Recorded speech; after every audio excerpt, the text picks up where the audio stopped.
repair company to fix my credit. Hold the phone, man.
All right, hello, welcome to the BCSN SportsWrap. I thought I had gotten rid of just delete it. Just delete it, man. Just delete that. Delete what? That thing? That yes. thing? Auto out. I don't know. You'd have to somehow get rid of. Anyway, I'm all flustered. Anyway, hey, it's a good show. It's a good Monday night is when we're recording this show. It might be live. It might not be live. It definitely will be a podcast that you can watch and listen to. So all things considered, the best laid plans of mice and men sometimes never seem to work out just right. But we are coming to you on an Easter Monday night live, and it also happens to be so now I moved the stink over my and now I covered up my face. Yeah, you know what? Jesus, I don't know. You just stop running. You know what? Just take off all social media. Take that whole feature off, because I think that's where it's coming from. And so just to hell with that. And we just won't have that on this episode, unfortunately. So anybody that makes comments during the show, if they're watching us live, because we are live when we're recording this, it is going out live on YouTube. Don't know about Facebook. There we go. Possibly on Twitter. Oh, you got rid of it? No. Yes and no. Just to hell with it. To hell with it. Let's get back to let's do a cold boot. We're doing live. We'll do it live. We'll just restart from the top. 3, 2, 1. Hey, welcome back to the BCSN Sports Wrap. Brian Fulford and A.D. Drew here, live on the Easter Monday Night Live. I'm Brian. That's A.D. A.D. the birthday boy, as it is A.D. Drew's birthday. So we thought we'd be slick and try to do a show and try to observe Easter, but that didn't even work out to our best laid plans. So Drew, happy birthday, dude. How you doing tonight? Doing fine, my brother. Doing fine. Got some birthday. Don't be so excited. Don't be so excited. Come on now. Come on. I can't play the 50 Cent "It's Your Birthday" because that'll trigger some sort of copyright infringement. Go, shorty. It's your birthday. We gonna party like it's your birthday. Come on, Drew. Come on, get hype. Kind of hard to get hype in my age, my brother. Oh my God! Come on, man! Come on! You make don't make it sound so hard. Don't make it sound so hard. But what's good, man? How's the birthday? How the people treating you on your birthday? It's all right, my brother. It's all right, man. Everything's going okay. But man, birthdays have gotten so impersonal now. So impersonal. How can I break it down? It's your day, so you can be as ugly as you want to be, or you can choose to be the kind, gentler soul, but you can choose to be a grumpy old man on your birthday. However you want to do it, it's your world. So first of all the phone calls that I received today, I only received actual 5 birthday wishes. Happy birthday, my brother, my friend, whatever. And You you were got one of more those than 5, five. Brian. Stop it. No, Stop it. no, Come on. you were one. You were one of the actual 5 phone calls that I received. Oh, you talking about text messages or whatever? Now I've got plenty of text messages, Facebook messages, Twitter posts, IG, everything else. But actual phone calls, 5. Yeah. Hey. Then you remember when we were younger? Can't say when we were little, but when we were younger, you run to the mailbox and see how many cards you had in the mailbox and hope that there was a $5 bill or a $20 bill or a $100 bill. Or as we got Taking it older, back. there was a check in the card, bruh. I remember those days. Nothing but bills in the post in the mailbox. Nothing but bills. And I'm gonna tell you how bad these phone calls were, bro. Well, the lack of phone calls. My mother didn't even call me today, man. Oh my My mother, goodness. my mother sent me a text, a text message at 6 something this morning, 5 something her time. Sent me a text message, happy birthday, and then gonna have then you know what the second message was after I said thank you. Why are you up so early? Ah, I get up this early every day. every day. Right. Every day. So and then message number 3, you got to work today? Well, yeah, I did have to work today. Even though I made it a remote day, I still had to get work done today. So, Right. and I'm gonna talk about my knucklehead son. Oh my goodness. Let me back that up. My grown knucklehead son, who still lives in the house with me. That wrong that he's in school, you know, he's doing what he does. But he calls me this morning. He's one of the phone calls that I got. And he Okay. lives in the same Okay. but he lives in the same house with me, Brian. So instead of walking downstairs and saying happy birthday, Cooking you some he calls me. breakfast. Did He he cook you calls no me. cooking no breakfast? Did he cook you no breakfast? Not no breakfast. Not. Didn't you order in breakfast? He did ask. He did ask, but I had already eaten. Because you got to remember, All I'm up right. at 6 o'clock in the morning. You know, he's not up until 9-ish. Ish. Ish. Yeah. Ish. Right. Ish. Ish. But yeah, he knocks on my bedroom door and then asks me something. Well, damn, you could have walked downstairs and said happy birthday then. Yeah. Yeah, it ain't like the old days, man. The old days where you get the birthday cards, and now, you know that is that's a horrific story, Drew. But you know, hey, as long as What? Too there's many some dry birthday cards? wishes. Well, look, hey, look, as long as there's some birthday wishes, you know, I always like to take count of how many. Yes, you've noticed that. I have noticed that As too. I've Every gotten older, older yes, every year and it gets fewer and fewer. you know, I've got more followers on my Facebook, Instagram, and Twitter page every year, but the Yes, birthday wishes go down. go Now down. Yes. some of that's by attrition because unfortunately I've lost some friends and Well, you haven't lost comrades. that many though. You haven't lost But that many. that's where I was going with that. I haven't lost that many. Because if I have lost that many, I'm scared. Right. Yes. So Yeah. and Brian, last thing, as far as the text messages and Facebook messages and everything else, I'm just as guilty as the next person of sending a text message. So this is the pot calling the kettle black, but the pot has the microphone right now, so the pot is going to bitch, whine, and moan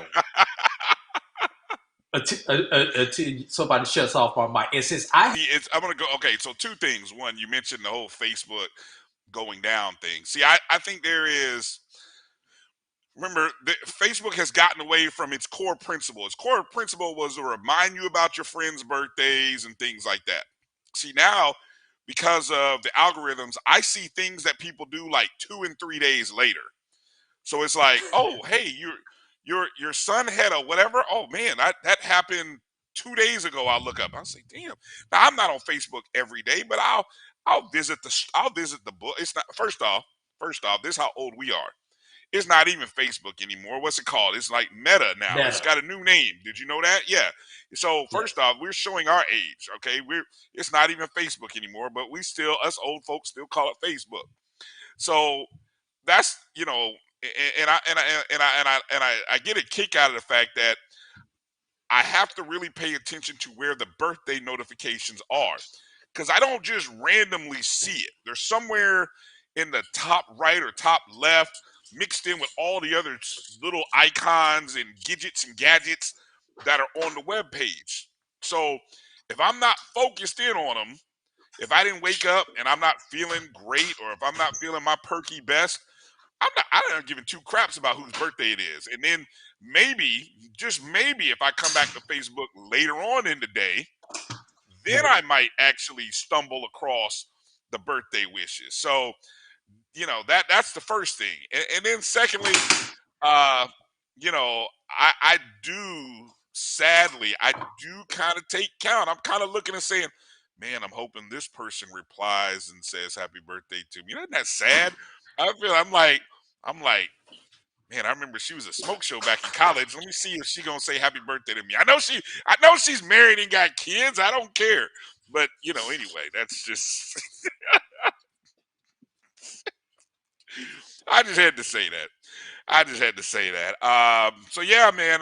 If you guys want to, anybody listening, you can. I posted this now.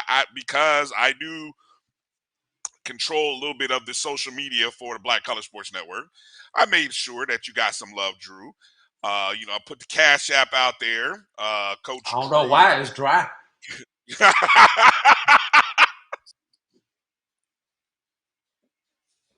It works though. I asked you beforehand. I said, "Does this work, Drew?" You said, it "Yeah, works. it works. It works." But unfortunately, my Cash App seems to only work one direction. As in, Daddy sent me some money. Hey Drew, can I borrow $20? Hey Drew, can I hold 20 to payday? Can I hold 50 to payday? And you know something? Them must not have a job, because payday ain't never came, because I ain't never got my ass paid back. Now that's the whole Cash App thing. I don't know. Women must have started that whole thing. So I'm like, why not us guys go ahead and be a part of that? Now, unfortunately, Drew, I'm in the same boat. You put the Cash App out there. I even have a Cash App attached to my Twitter handle. Yeah, there's no love coming. So, but I will say, I will make the plea it's here just like Father's on Day. the air. Oh yeah. Ooh, did I say that out loud? My bad. I didn't mean to say that out loud. That's all right. I did. Look, hey. And y'all, so here we are. Just to know, I am not inebriated. These are true feelings. True feelings. No liquor involved. No liquor involved. No. This is straight chaser. Straight. Exactly. These are straight chaser commentaries by A.D. Drew. Hey, so for those of you who prescribe, and I get it. Some people don't prescribe to the whole gifting on Cash App thing. I get it. But if you do, if you are one of those people to like to bless people, $5, 10, buy, brother. You know what? Everything is so damn expensive. You can't even say buy brother a cheeseburger anymore, because a cheeseburger costs $4 nowadays. So I can't really say buy you a six pack. A 6-pack costs you about $8 these days. So I mean, hey bro, I got one for you. Sweetie Jones on our YouTube chat, and this one, you're gonna love this one. Go get a picture for Mike's Beer Barn for old time's sake. Woo, I will go get me a half gallon of Killian's Irish Red. There you go. Just for old time's sake. That's the best. Can you still get it in the milk jug? That's what I'm saying. If you can And, still get it and in the the milk milk jug, jug. that's the Yes. best. That is the best. Oh my Now, God. I have not visited the Milk Barn in Tallahassee in quite some time. So A, Is it still I'm open? assuming it's yes, that's my first thing. A, is it still open? And then B, can you still drive? Is it still drive through? The Like you can roll drive-through. up to the side, drive through, and ask, can you still? And that's B. And then C, are they still selling the Killian's Red in the milk jug? Because Killian's. This was before Killian's went bottled, right? Because eventually Yes. they went to actual bottles. We were a part of that revolution. So anybody in Tallahassee, if you've been recently and you partaken or you know what we're talking about, let us know, because I will be in Tallahassee this upcoming weekend. I would love to make an old Ride down time Tennessee visit. Street. Yes, I Tennessee. would love to make a stop and visit the Milk Barn and just kind of and see what's happening, see if it's still what it is. Bryan, between Mike's Beer Barn and Frenchtown Liquors, my first 3 years at Tallahassee were great. Oh, you telling on yourself. See, I didn't know anything about the Frenchtown Liquors, but I get it. I don't know. You know why you didn't know anything about Frenchtown Liquors, Bryan? And I'm gonna tell you the truth. Because by the time you got the fam, you had us, and you know what I mean That's by that. true. I You do. had people who and I'm glad Frenchtown Liquors is closed, so I can say this. You had people who were old enough to go into a real liquor store and buy liquor. And by the time you got the fam, we didn't have that. We had to hustle to find a hood store that if you had three hairs on your chin that they would sell to you. Oh man, what a time! What a time! So again, we celebrate Drew's birthday, crossing the. Let's just say Drew has crossed the 50-yard line, and we'll just put it like that. We'll just say he's across midfield. Drew's across midfield, and so And going it's in. all good and going in. So that's all we'll say about that. But $ Coach Drew AD, I believe, is the Cash App. So Coach Drew AD, we sent out tweet, Instagram, and Facebook post earlier. You can bless him that way if you choose to. So thank you to everybody on YouTube for checking in. Hit that thumbs up button if you would, in celebration of AD's birthday. And no, Sweetie Jones, I do not drink Killian's anymore. Actually, honestly, I can count the number of times over the last 2 years that I've actually had a drink. I've kind of given up the alcohol. Don't get me wrong, I still love my brown liquor, but that's I just pull it out for special occasions. I'll drink some wine. Now I'll drink a beer occasionally, but the hard stuff, the drink, bruh, drinking a 40, which is what I grew up drinking. Oh, Jesus. No. See, going back to we reminiscing. See, you got me reminiscing right now. You got me reminiscing. We got space. Don't make me go down the negative impact of hip hop music. That hip hop music that made me go buy that made me want to get that 40 out. Yes, that's St. Ides and that devil's liquor. Damn hip hop music. I blame hip hop music for that. Damn NWA and Eazy-E and all that music I was listening to as a teenager. I understand now why my daddy didn't want me listening to that. King Cobra. Ooh, Jesus, Drew. Yeah, don't make us do a top 5 worst drinks that you ever experienced. That might have to be later in the show. Top 5 Mad Dog worst 2020. Hey, yes. And what did you see the meme going Bonus around Farm. of? Speaking of Mad Dog 2020, did you see the meme floating around on Easter where somebody had the MD 2020 in a little shot glass with a saltine cracker talking about he is risen? I'm like, oh, y'all wrong. Y'all wrong. Y'all wrong trying to take communion with a shot of MD-20 and a saltine cracker. I'm like, that was the funniest meme I saw running around I did not on see that. Easter. Oh man, I I did couldn't not even see that retweet. one. I felt bad retweeting it. Somebody in our group posted that. I'm just gonna let you know that it's in the group. It's in the group Is it a chat. group? I missed it. It's in the group chat. Yeah, no, it's. I I missed think that. it's there. It's there. It's there. So, yeah. So, hey, wow, gotta be reminiscent. Hey, look, Let's get back to focus on this show, man. yeah, I do want to mention while we're doing this show. So, first off, all jokes aside, everybody, we hope everybody had a who's this person? Oh, okay. Oh, Okay. I'm just sitting here. Actually, what's going on right now as we do this show on Easter Monday night?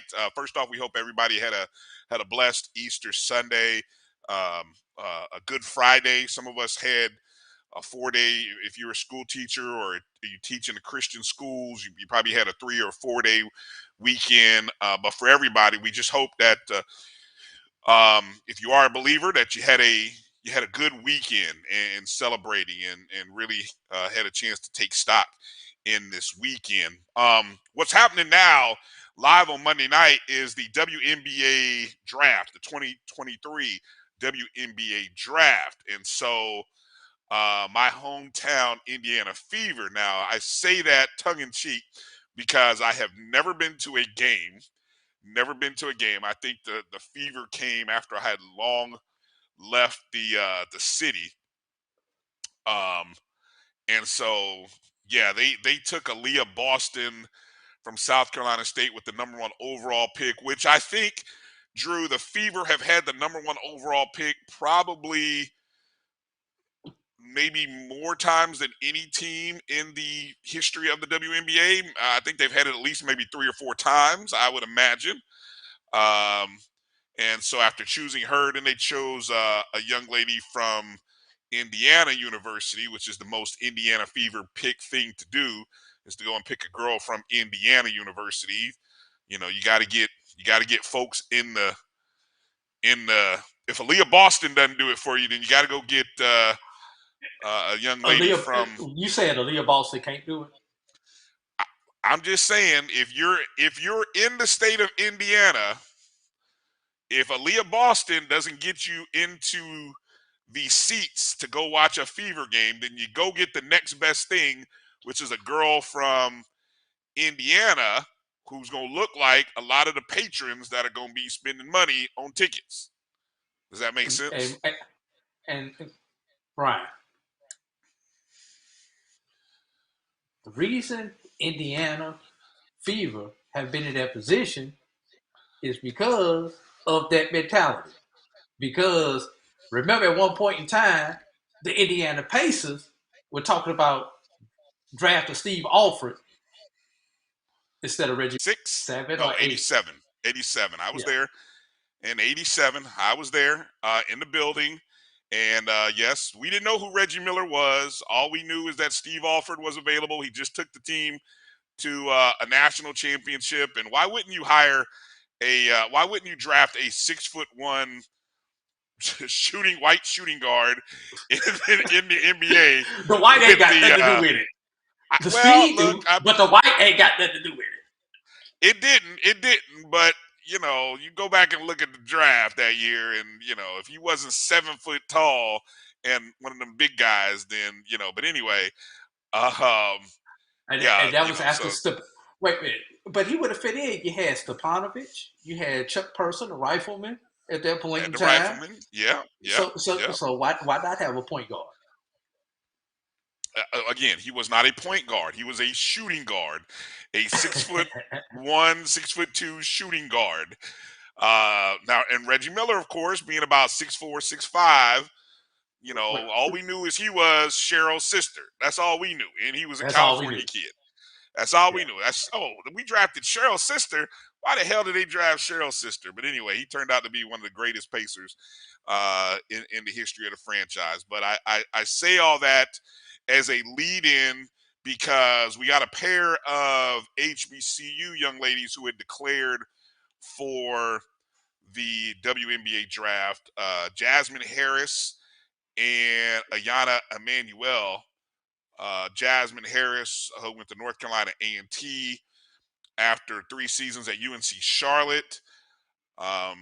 When she was with A&T, she averaged 13 points and 6.7 rebounds for A&T. She was an All-CAA honor. I believe we had her on our BCSN All-American team that we announced last week. And then we had Ayana Emanuel, who was the SWAC Player of the Year this past year, and also our co-BCSN Player of the Year in Division I women's basketball. She averaged 16.8 points a game over this past season with Alabama State, and really, she's been a top performer for Alabama State the last couple of seasons. She scored 2,000 points in her college career, added 575 rebounds, 272 assists. So, she was previously a SWAC Freshman of the Year. So she's really matriculated through Alabama State, and has been one of the best players in the SWAC in Black college basketball. So we'll see what happens. If you remember last year, Amisha Williams-Holiday was drafted in I believe, the 3rd round. I believe, By which whom? is By whom? yeah, by the Indiana Fever. Yep. And she got what? So I don't know if she's going to be back at camp this year or not, but And then we had the young lady from Langston 2 years ago who was picked up yep. as a UFDA. Mm-hmm. Why is her name escaping me? From Atlanta, she went to Langston.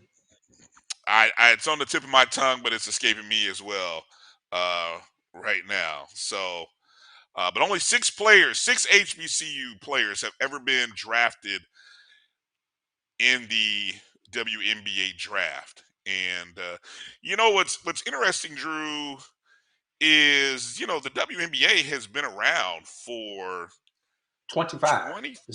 25 years. 98 is when it started. And so you have a generation of young ladies now. And, I know last week we were talking a lot about the whole Caitlin Clark and Angel Reese thing and that whole controversy. And I was surprised that Caitlin Clark really was going back to college and wasn't finished. But there's probably more money to be made right now for her. Not everybody, but for her, for Angel Reese, for the other young lady at LSU who also is a hip hop artist. You know, I was watching their podcast on the Pivot. There's NIL money, yes. NIL has given the females actually the opportunity to stay in school because they probably make more with their NIL than they would playing in the WNBA. And what do WNBA players do to supplement their income? They go overseas. They go play overseas. Yeah. And given what happened to Brittany Griner last year, wouldn't even be looking. Yeah, I'd be cautious about that. Players exactly. So I will stay in and do this extra year in school or 2 and get this $200-300.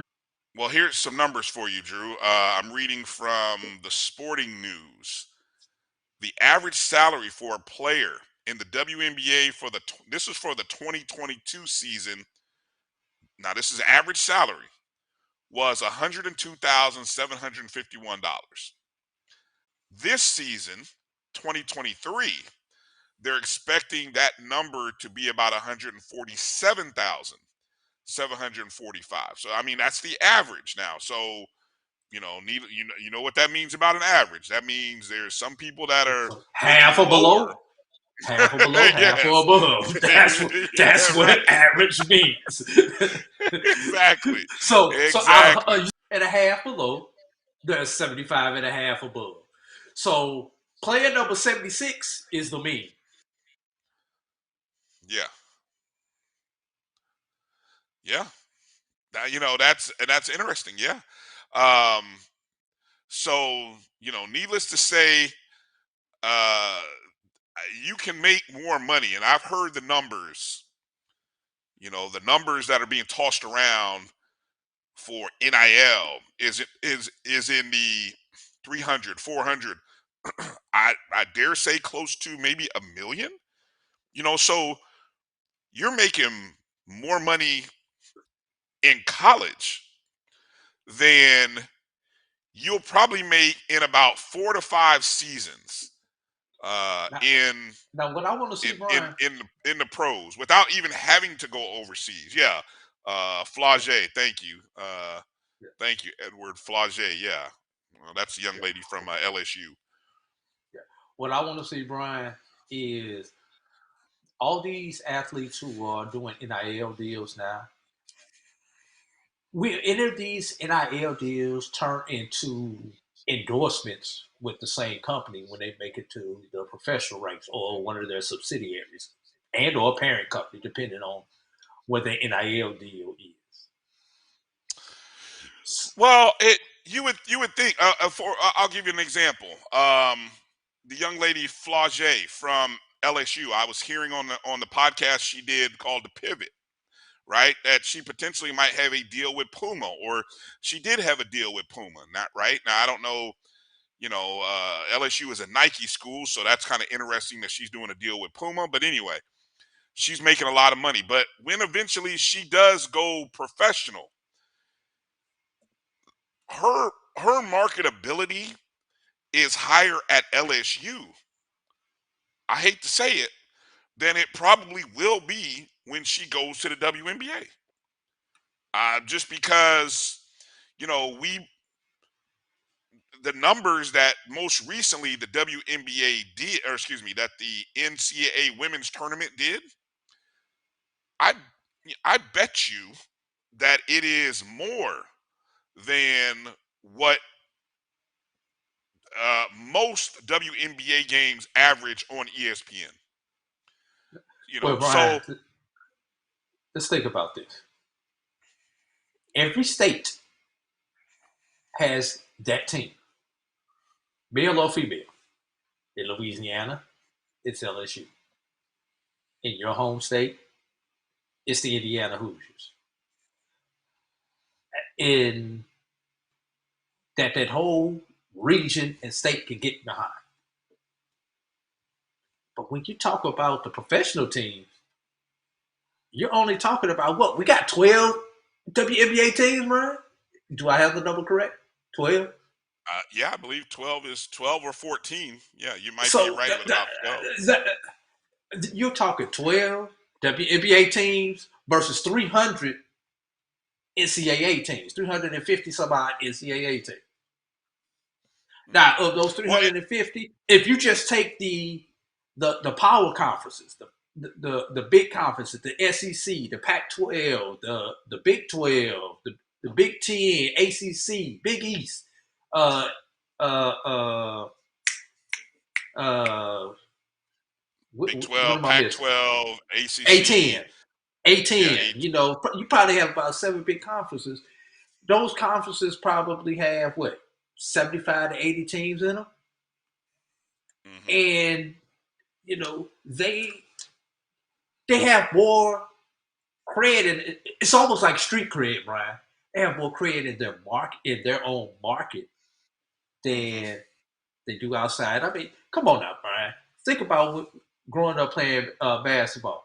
You knew who the playground legend was at your park.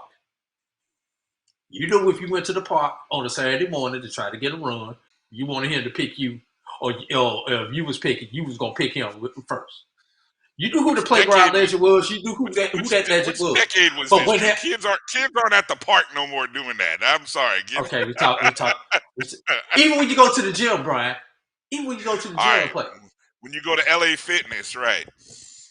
No, I'm talking about a real gym, a basketball gym. Oh well, kids ain't If going you to the go real. to the You high can't get school the. gym You can't or get whatever. nope. That ain't open because that costs utility bills that the school don't want to pay. So there ain't nobody opening up the real gym. You got to go to LA Fitness.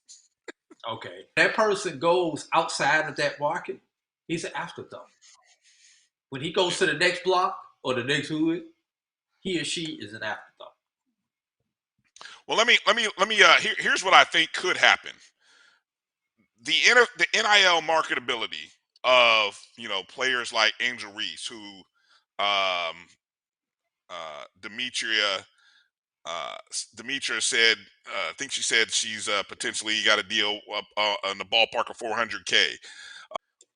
These teams, these WNBA teams, and the WNBA are hoping that whatever brand they have as college athletes carries with them to increase the value all the way around of um, the marketability of the WNBA. It's the one sport, I think, where coming from college to a professional level, where your value is so high at the collegiate level that when you go pro, you hopefully will take those eyes with you to the next level. That's the hope. And I guess we won't know until we watch the next 5 years. And I think it'll be really interesting to see over the next 5 years how maybe salaries increase or how these individual athletes really reap the benefits from their great NIL deals that they had in college. Now, as it relates to our HBCUs, and we can kind of wrap it up here on this thought, it's very important that more HBCUs get involved in this NIL market. Again, we've talked about the handful of collectives amongst schools. Well, there are opportunities aplenty for student athletes within their markets, and people have shown that they want to support. Now, you know, whether it's the school or whether it's these individual athletes themselves or these NIL agents or these collectives, how can they promote these student athletes? Because by promoting the student athletes, you're hoping that you can draw people to your games, and hopefully maybe we'll see an increase in attendance at basketball games specifically, which could really use a bump in attendance all the way around. Football is safe. Black folks are going to go to football because we know what, Drew? We got the bands and we got that deep history. We love our football in this kind of show. And the zero quarter and the fifth quarter. So we have the black college football. That's where there's opportunities aplenty for some of our athletes. So we'll keep our ears posted during the course of the show, or stay tuned, and we'll see if probably as you get into the third round whether somebody takes a flyer on one of these young ladies, and we'll see what happens. Hey Drew, let's take a break. Come back and debut our baseball and softball rankings for week number 5 on the other side. How about that? You got it, my brother. All right, stay tuned in there. Major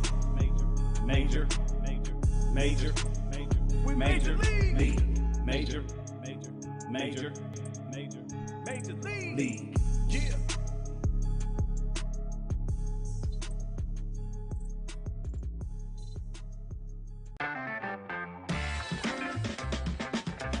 Your ad could be ran here. MyJBN.com/support. MyJBN.com/support for more information.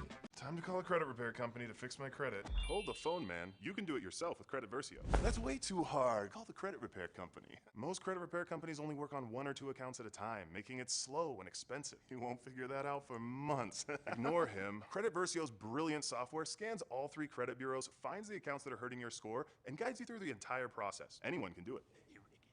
Let's fast forward and see the results. Wow, I fixed my own credit and saved hundreds. You can do this. Visit creditversio.com. At CDW, we get speed as the new currency of success. Our team spends way too much time tending to outdated applications and software when they should be focused on driving application agility and innovation. CDW Amplify Development Services modernizes software and application development to help accelerate innovation and digital transformation. So you mean building new applications, UI, and mobile interfaces? Well, you said you needed to innovate more quickly. Oh, so he's a listener. To do more at scale, trust CDW Amplify Development Services.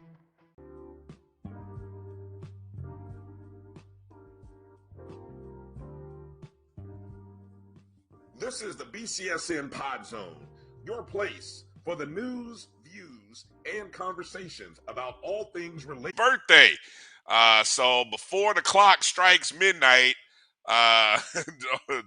Drew still has some time to, and he will happily receive your blessings. You can bless him on Cash App.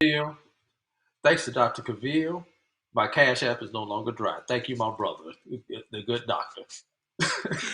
$ Coach Drew A.D. I did put it in the chat. So it's Coach Drew, DREWAD. That's the Cash App. So you can go ahead and bless Drew with a little birthday love. You know, we were kind of talking about that earlier in the last segment. So shout out to the people in YouTube, on the YouTube chats, I think is where I wanted to go with that, and I just kind of left myself off there. Sweet Jones, what up, brother? It's good to see you. Good to see you. Wait a minute. Sweet Jones's birthday is 2 days from now. Oh, okay.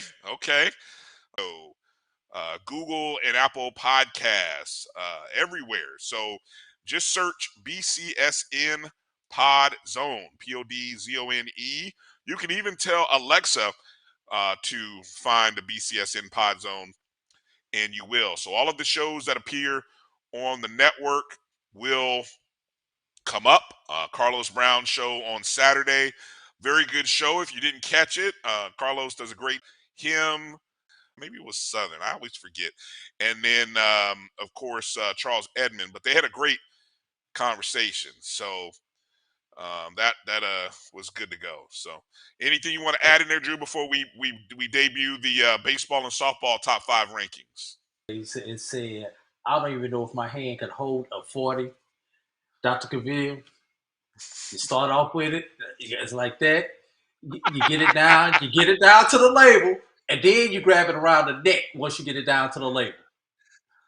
You got to get it down to the label first, and then it's a lot more comfortable to hold. So look, I shouldn't be saying this. I shouldn't be saying this, but that first experience with a 40 ounce, it is it's a rite of passage. Did you just say priceless? Is that what you just did? That come from the background, or did you just say that? Yes, I said that. Look, it's a rite of passage. It is a rite of passage. In the Midwest. Yes. And sadly, or I guess not sadly, but mine was not with any type of malt liquor, which, you know, that's what they were pushing us young black kids. It was a doggone Budweiser, a Budweiser 40 ounce. I grew up in Indianapolis. Well, look, you know, it's a very back then it was okay. Back then it was okay to mention the word Budweiser, and I'm just saying, but they not local no more, Drew. They sold out. They sold to some all kinds of sellout stuff. But anyway, we're not gonna go there.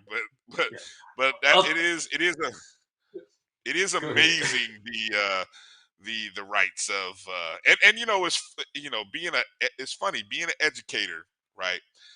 You listen to kids, you listen to the foolishness, and sometimes I catch myself chuckling to think, and I can't chuckle too loud because they'll be like, "What?"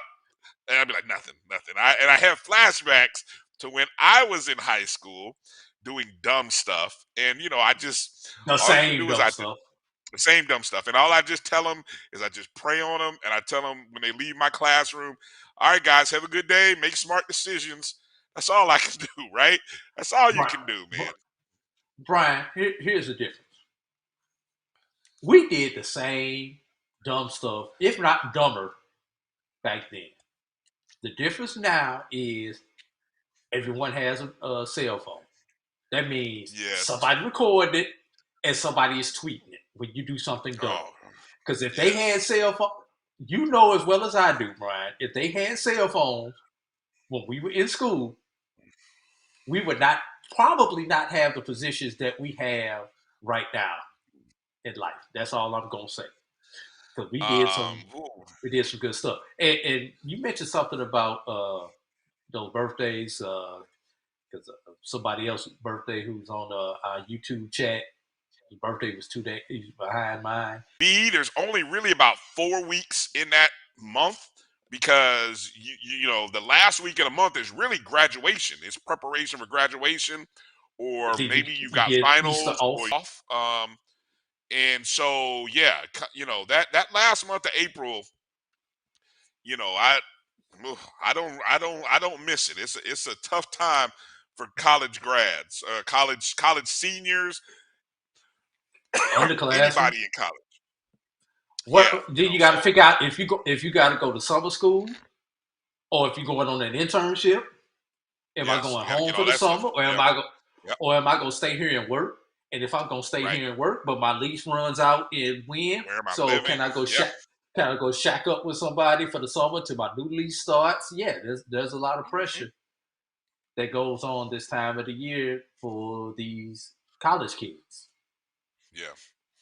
All right. I'm going to forgive you, Mary 305, for mentioning Alizé. Boy, woo, Lord have mercy. Look. Oh, that you know that reminds me. Purple Passion, Brian. Remember that? While we're reminiscing, talking about all these bad drinks. How about, did you see the news that Netflix is going to be doing a documentary on? Oh my God! No, that's Hulu. No, Hulu. Thank you. Hulu's going to be the documentary on, and I'm just like, who in the world greenlit that thing? And you know, the sad obviously part is no one who's in it. I wonder what you had to do to go get the media releases. I'm curious. You know what? I'm curious about how much. Will there be a bunch of blurred faces on these videos? Is there a what's the word, a time period lapse? I can't think of the right word for that. That says, hey, this was shot in '94. We're 30 years now, almost 30 years past that. Is there an expiration statute of limitations? Statute of limitations? Thank you.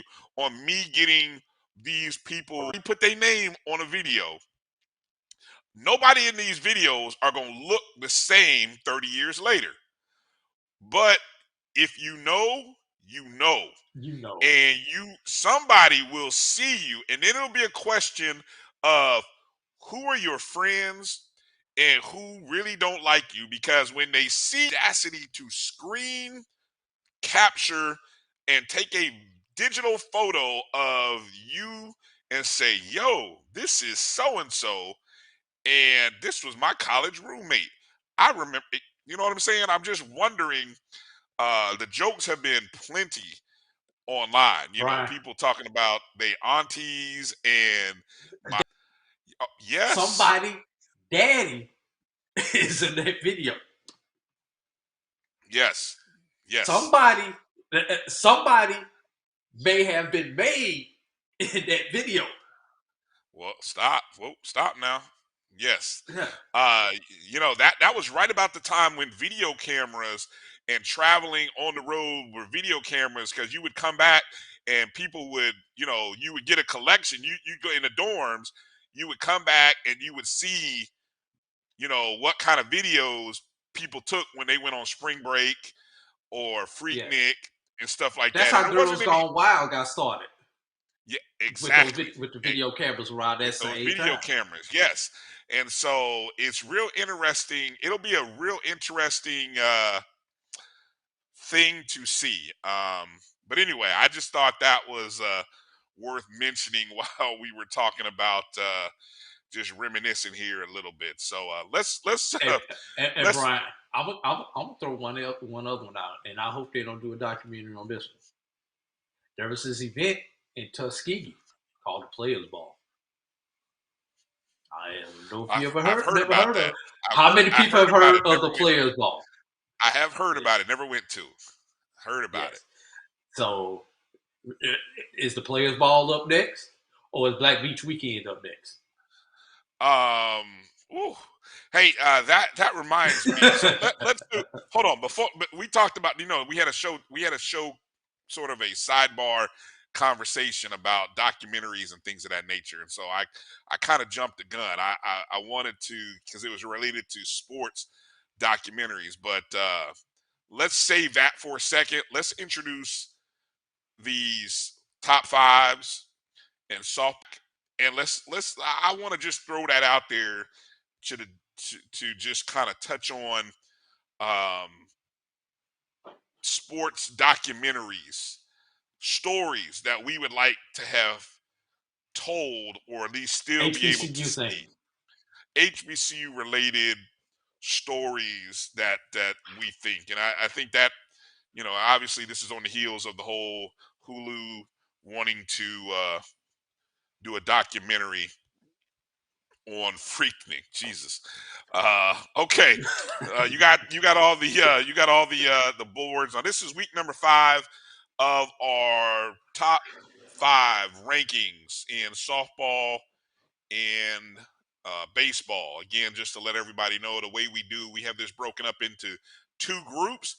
We have a Division 1 group, which of course consists of teams Division 1 in the MEAC, SWAC, the NEC or the CAAA, and Tennessee depending State upon in Tennessee softball. State, the OVC, yeah. And also then the non-D1, which is made up of pretty much NCAA Division 2, NAIA, and even some of those schools that play in the No, USCCA. No? no, that's No? basketball. NCCAA Oh, is the other Jesus. one. Okay. Thank you. Too All right. many, All right. too many alphabet Too, soups out there. too many alphabet soups. All right. So let's start with softball. If we got softball up first, let's start off with softball, and we'll talk about our top 5. So our top 5, our teams are in the hunt into trying to find their way into the top 5. You got Miles, Albany State. Albany State, of course, got a good record there, 18-11. Lane with a 26-8 record. Winston-Salem, Jarvis Christian, teams in the hunt. Number 5 this week is a team who moved up from out of the in the hunt to the top 5 page, and that's Claflin. 19-9 overall, 5-1. Of course, these are games played through yesterday. Claflin had a weekend series against Savannah State canceled, so they still find themselves in the top 5 despite that. Number 4 is Edward Waters, who had been the number 1 team for the previous 4 weeks. Edward Waters, over the last after the last, 6 games, they had a split with Florida National University. They had a split with Bruton Parker. They won both games against Payne College, but those weren't blowouts against Payne. So, Edward Waters dropping 3 spots from the number 1 spot. They still have 27 wins on the season, and they still have an 11-3 record in the SIAC. One of the top records there. Number 3 is Tuskegee, moving up a spot. They're 17-4, 10-3 overall. Tuskegee has won their last 5 games in a row. Number 2, first 30-win team on the board is Stillman College, moving all the way up from 5-2. Stillman is hot right now. They are currently on a 10-game winning streak. That's conference and non-conference opponents and games. But as hot as Stillman is, there is a team that's even hotter, and that is our new number 1 team, Bowie State, the Bowie State Bulldogs, 25-9 overall, 8-0 in the CIAA. They are currently in a 12-game winning streak. And, Drew, when I went to go look in the numbers and say, hey, well, what is Bowie State's success centered around? It's centered around pitching. They have the lowest or best ERA in the CIAA. They are the only team under 3 with a 2.89 ERA. And they also have one of the top pitchers in the CIAA, Karen Fritzgers. She's currently 8-1 with a 1.40 ERA. So Bowie State getting it done with pitching.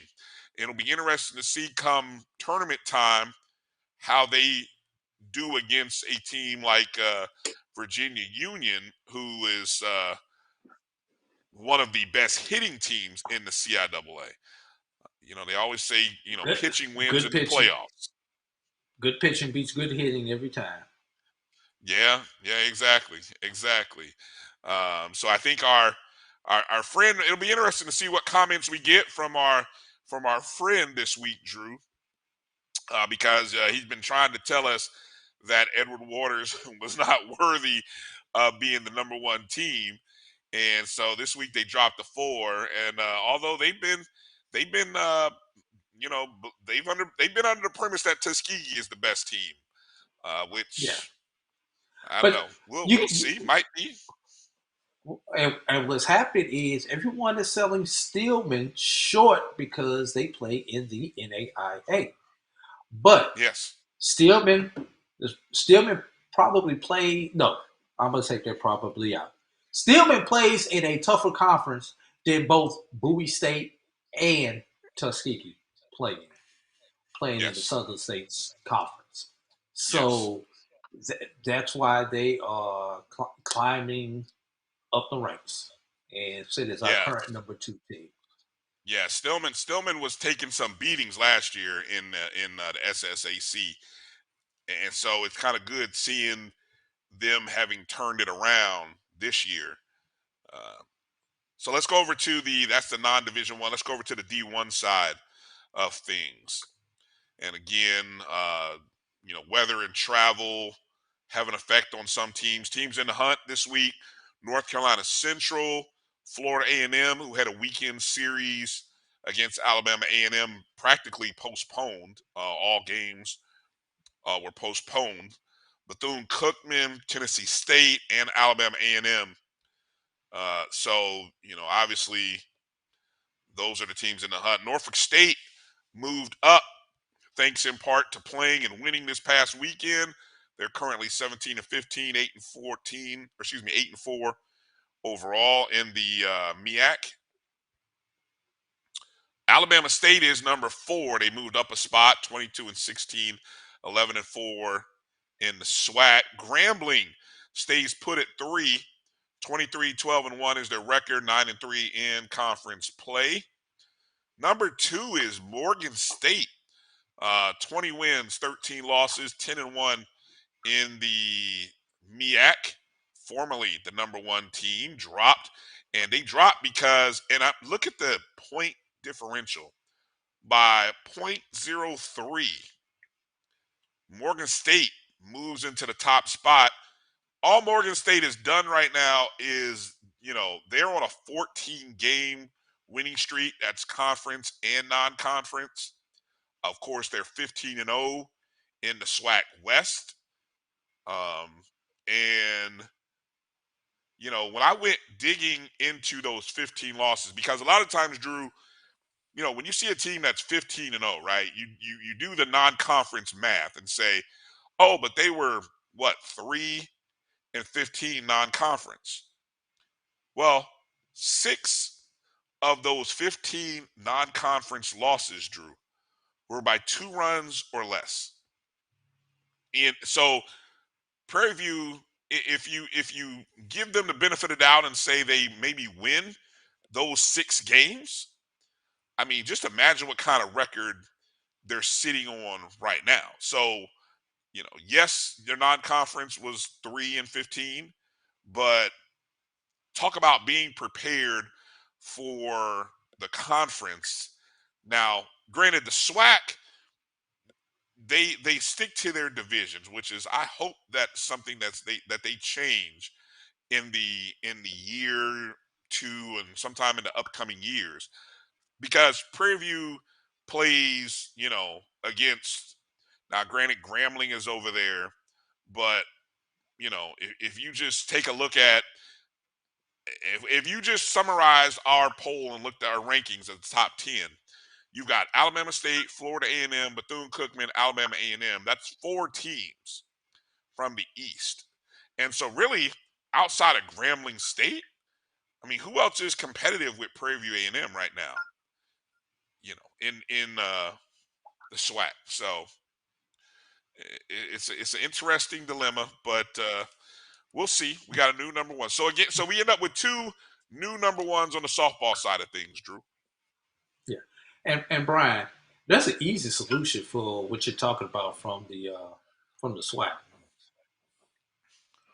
There's no reason the SWAC could not start a week earlier, possibly even 2 weeks earlier, conference play, and play a mid-season crossover.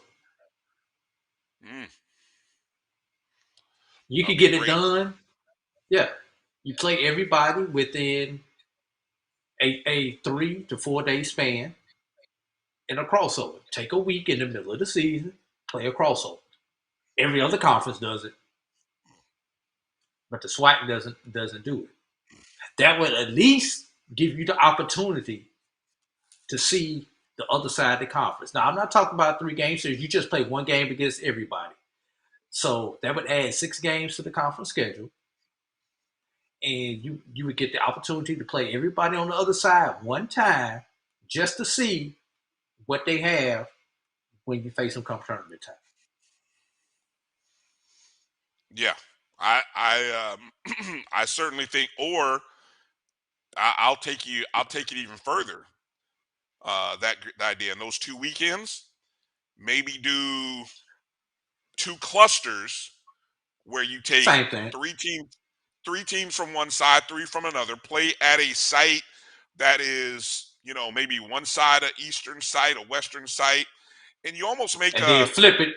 And then flip it yeah, the next time. Yeah, and you flip it, and then and you may not play, maybe you play 3 games, but at least everybody's on site. You can see it. You can see teams can see each other.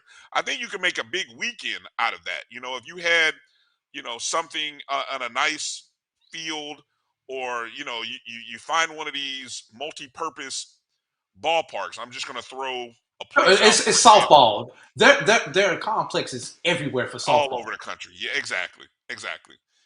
That's where I was going to go. So I mean, that would be a great idea and a suggestion that I think the SWAC should think about embracing, and I think the coaches would be very happy to do some. And even if you just did it in 2 days, I think you could play 2 games in 1 day and 1 game on the 3rd day. And again, the whole idea is to play, but you're also on site where you're seeing the other teams. And so I think it'll just make the tournament that much more competitive, because you've actually had a chance to see everybody with your own eyes without having to do film. Exactly. Pick up things you can't pick up on film. Right. Exactly.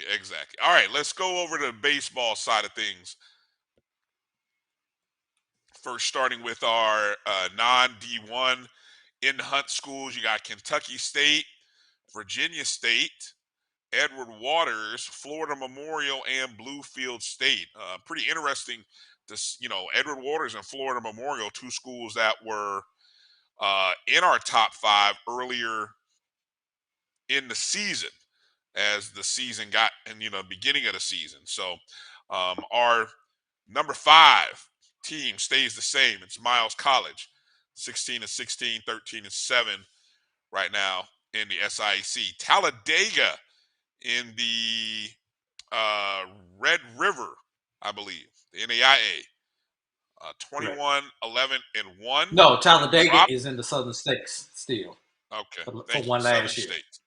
One last year. Okay, that's what I got. Okay, thank you. So they're in the Southern States. but they dropped from the number 2 spot down to number 4. Moving up a spot from 4 to 3 is Savannah State, 21-8, 17-6 record. Savannah State is currently 3rd in the SIAC, third standings, which, by the way, I like the fact that the SIAC is not doing divisions in baseball. It's just rotisserie style standings, conference 1 to 9 or 1 to 10, whatever it is. There's no east, west, north, south.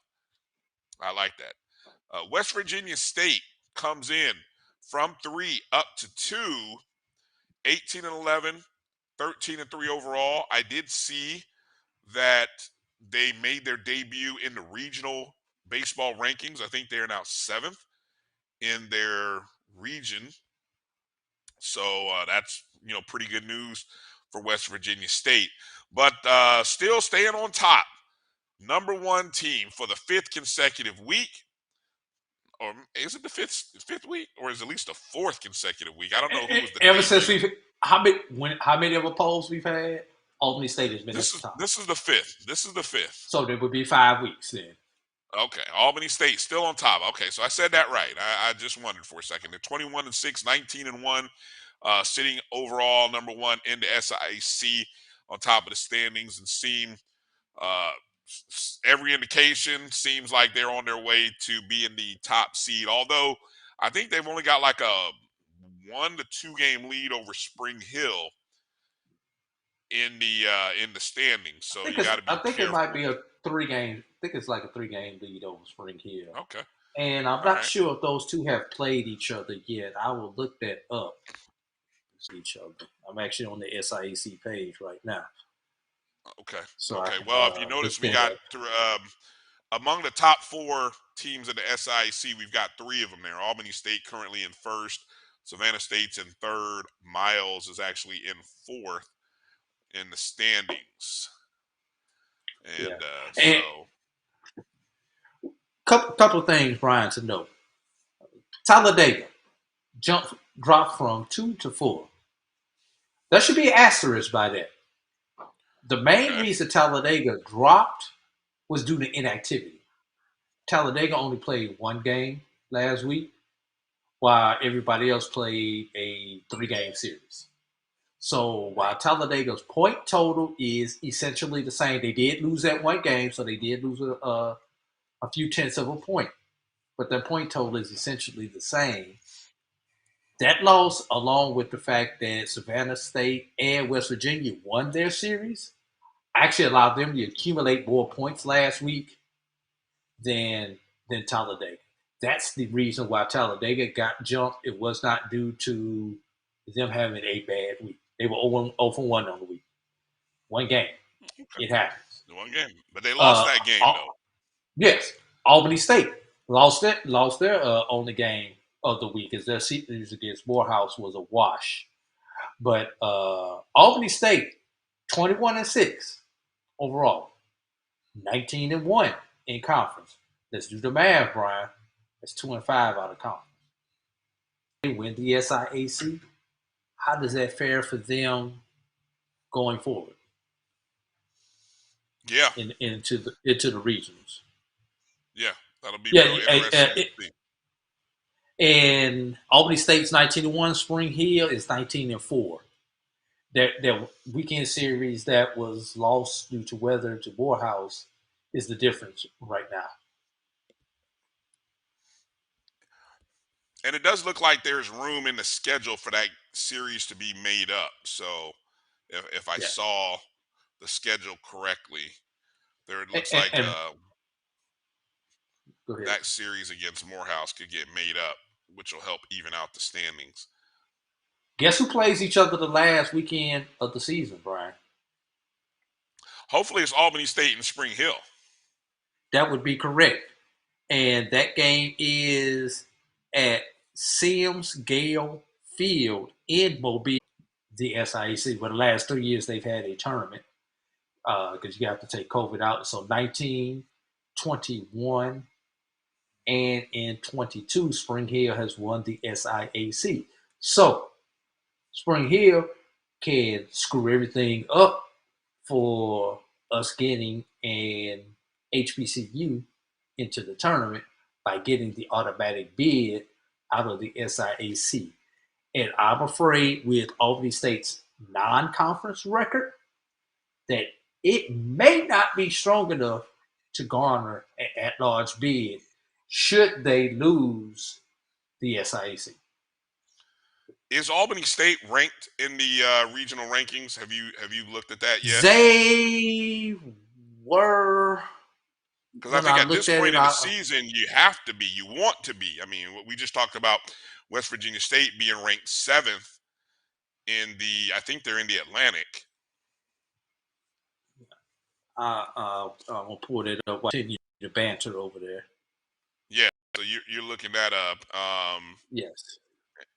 Yeah, so it'll be interesting. You'll have a chance. I think track and field will be first, followed up by softball, and then baseball concluding. So it'll be a full week, maybe a week and a half of coverage. I believe Albany State is hosting all of these events: track and field, hosting softball. No, and Morehouse has track. Baseball. Morehouse has track. Okay, Morehouse has track, and okay, so that's good. Yeah. That's a nice track over at Morehouse. Yeah. So Albany State is currently number 8 in the Collegiate Writers Association poll. Okay. Is Spring Hill with Savannah State? With Savannah State in the receiving votes category, and no, I do not see Spring Hill at all. All right.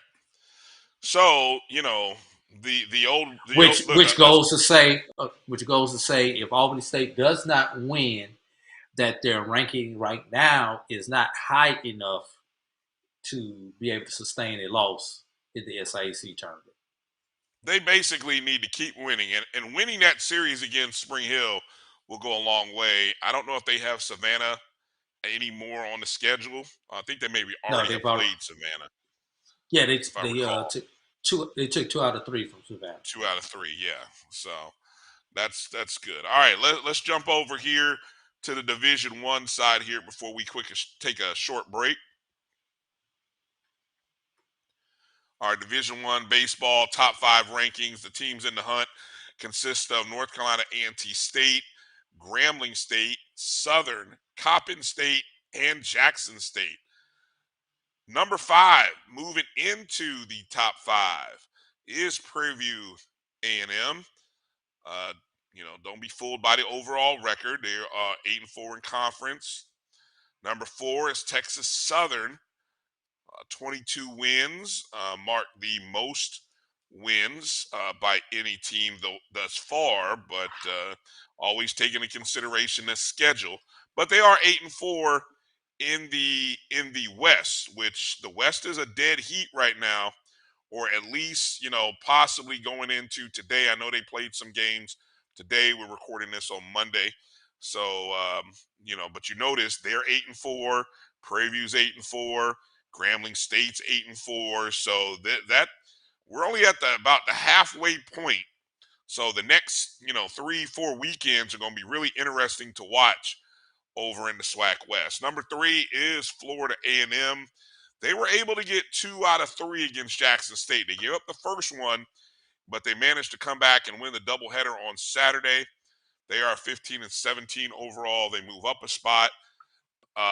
Alabama State drops from 2-1. They won 2 out of 3 against Valley. We probably thought that there would have been a clean sweep against Valley, but not the Valley case just at all. sneaking up and getting one against some teams. Yeah. I mean, they grabbed one against Jackson State. I mean, look, they were winless until they took a game against Jackson State, and now you see they took a game against Alabama State. You can sleep on Valley and end up catching a loss if you're not careful. You see Alabama State's 9-3. Bethune-Cookman moves up to the number 1 spot. They are 17-13, 8-2. I think some of their series with Alabama A&M was canceled because because they were in Alabama the same time as Florida A&M softball team was. So obviously that series got canceled.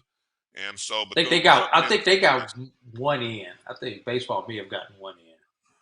Right. So the SWAC standings, I had it pulled up. Let me see if I can access it real quick. The current SWAC standings,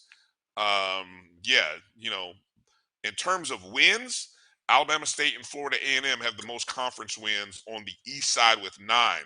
In terms of win percentage, though, it belongs to Bethune-Cookman with the 8-2 record. So, that's interesting. Similar to that over on the west side, because of some weather delays, Grambling State has the most wins. Actually, this is real time, so this is a little bit different than what we put together from after Sunday. Grambling's most wins at 9-3. Prairie View, though, has the best win percentage at 7-2, and Texas Southern may have the best overall record, but they are 7-5. So again, the weather delays can kind of throw everything into chaos. Yeah. And there were a lot of makeups played today, and even some being played tomorrow in both the SIAC and the the SWAC, as those conferences were affected by weather this week in the Southeast. Right. All right, Drew. Let's take a break. Come back, and I want to mention a few news and notes things that have happened, and then also quickly, kind of before we wrap up the show, just throw some interesting nuggets, just thoughts that we had regarding documentaries that we would love to see, based on HBCU sports. So that's what documentary or what event, game, story would you love to see some in-depth coverage about? And this is on the heels, of course, of Hulu's planned documentary about Freaknik. Worst idea ever. But the fact that they're throwing it out there means it's going to happen. So they're just warning people. But we want to hear from you on the other side. You're watching the BCSN SportsWrap. Bryan and A.D. We'll be back in just a moment.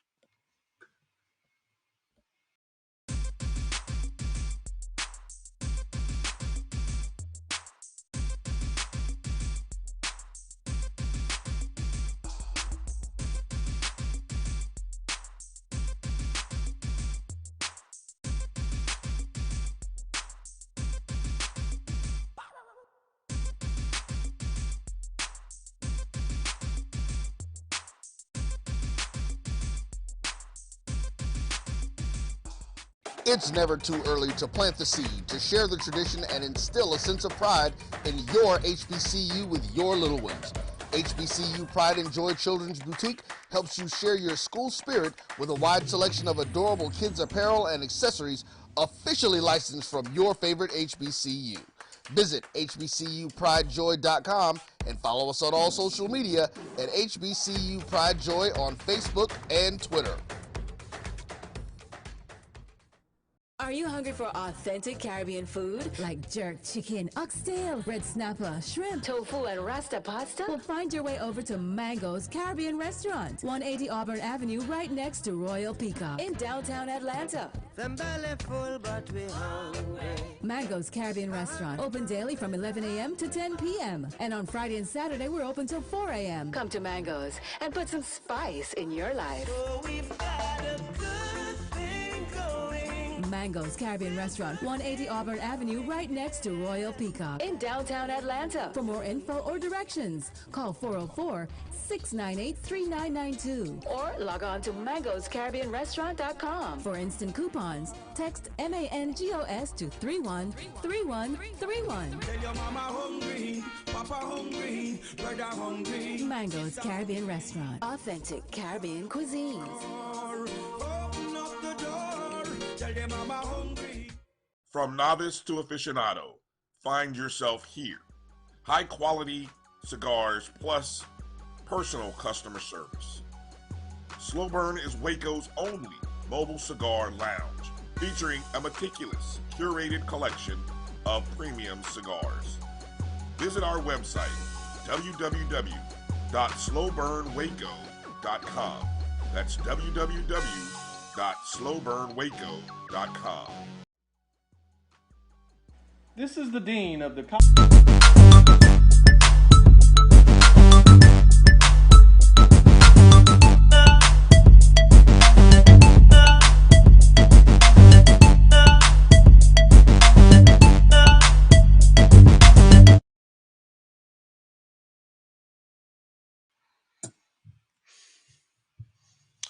Welcome back to the BCSN SportsWrap. Bryan and A.D here. Want to remind you guys, make sure you're following us on Facebook, Twitter, and Instagram at MyBCSN1, the number one. Subscribe to our YouTube page right there if you're watching us on YouTube or on Facebook. We're almost at 2,000 followers on YouTube. Seems like we should have more than that. I keep going back to this. A lot of people are watching our content, and we appreciate you guys watching. But some of y'all are not subscribed. You're not following, and I don't understand it. I don't understand it. I'm just, we just trying to help the algorithms and the numbers grow. So do us a favor. If you watch our content, whether it be any of our shows, whether it be Carlos Brown show, Dr. Cavill's Inside the HBCU Sports Lab, the O&G Strike Zone, this show, if you watch any of our sporting event broadcasts, subscribe. That's all. Appreciate you. Okay, let's get into some news and notes times. Obviously. Hey, Bryan, before we get into that, just a little bit of a somber note.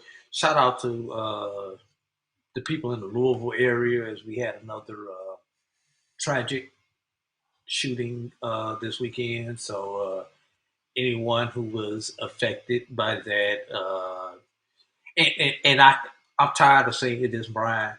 Our thoughts and prayers are with you. It sounds so old saying that after the shooting, but they are.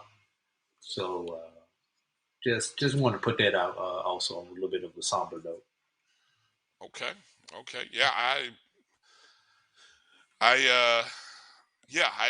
saw something about something that happened in Louisville, but did not go down the I didn't go down the rabbit hole. And shout out to the people, the council in Nashville, for putting that brother, and his name escapes me right now. I believe Jones is his last name, back into the Tennessee State House after he was ousted out of the Tennessee State House by a BS vote because he violated a rule, because he spoke with a bullhorn. I'm not going to make this show political, but we all know it was BS. Yeah, and that happened right before we came on. Yes, yeah. That's an interesting story. The Tennessee Three, I think, is what those people. Yes. Hopefully you're aware of that story, paying attention to it. Tennessee is pretty interesting. I saw Dr. Cavill had posted something in our group, a podcast that was centered that I didn't get a chance to. It wouldn't pull up for me, so I was going to go do some searching for the actual title and everything, but at some point they got into discussing what the Tennessee legislature is doing to Tennessee State that is holding up Tennessee State getting the money that they should be getting from the state of Tennessee. Fascinating stuff. And I always wonder when you see this stuff play out, Drew, I'm just wondering how long before it becomes a national, at what point does, I'm getting Tennessee State, you're getting screwed over by your state legislature. How soon does it become a national issue that somebody at the national level steps in, or is there ever a time. I don't. Here we go. You open the door for Brian, politics, but I'm just curious. with all due respect, if people shooting up schoolhouses cannot become a national issue that everybody can get on the same page behind, they're not gonna get behind the lack of funding for HBCUs. I don't And need you to I'm get just being, behind it. I don't need you to get behind it. Because it's not a case of, from my understanding, it's not a case of when you get behind it. It's about monies you owe. It's a debt that's due. When does the debt get paid? Is my understanding. How loud do you? and, I mean, the brother can and, be up and there in Congress with a bullhorn. when they the and bill say, collector, when they are the person who owes the debt and the bill collector, then you pay what you want when you want to. Well, again, it's a What they gonna fascinating. do? Call themselves? Again, I'm continually amazed at what at what is and what isn't done. And again, that's why I just brought it up and said, at what point does it become maybe not a national issue, but maybe an issue that somebody at the national level steps in, or can they step in? I don't know. There's this thing called states' rights, and I don't know. I'm a sports guy, so I mean, I try to be up on the stuff going on in these political in these political worlds, but there's rules to this game, and a lot of times that's what I'm asking. So I'm like, who understands the rules? What are the rules? Somebody break down the rules. They make the rules, which means they can change the rules. And speaking of states' rights, Brian, and HBCUs, for all those who go to a HBCU in the state of Georgia, got 3 public HBCUs in the state of Georgia. Watch out what the government is doing with the funding in the state of Georgia as they're changing the formula, how they reallocating monies. And yes, Morehouse and Clark do get money from the state of Georgia. Obviously, not at the same level that Albany State, Savannah State, and Fort Valley State get. But if you live in the state of Georgia, pay attention to the formulas that they have for next year's educational funds, especially when it concerns all colleges, especially HBCU, and what they're doing with the Hope Scholarship. One more, not since we started down this path of non-sports stuff, I did see, and hopefully you saw as well, the story out of Greensboro, North Carolina. I think this was Thursday or Friday, where an individual was found on North Carolina A&T State's campus with several automatic weapons. I mean, I haven't heard whether there was an intent to do, harm or do harm on campus, but I don't know what, if he was just passing through.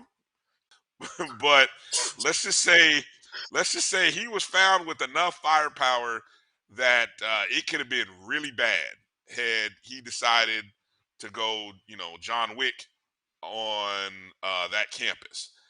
And so fortunately, so Tamara T said last he heard he was released on bail. So I'm just, be thankful that that did not go down worse, or we could have had another tragedy. And so yeah, that's why sometimes, Drew, I tell you, man, sports becomes that relief. The great distractor. Yeah, becomes a great distractor, and I tell you, man, there's we just have to continue to focus in on the things that we can control here and talk about, but keep our eyes and ears open. So every day when we go out the door, we just keep our head on a swivel. Okay, moving over to some HBCU news, sports news. Spring practices. This is the second week of spring practices. Obviously, 2 weekends, or not, I guess 2 weekends ago, I remember we're on a Monday now.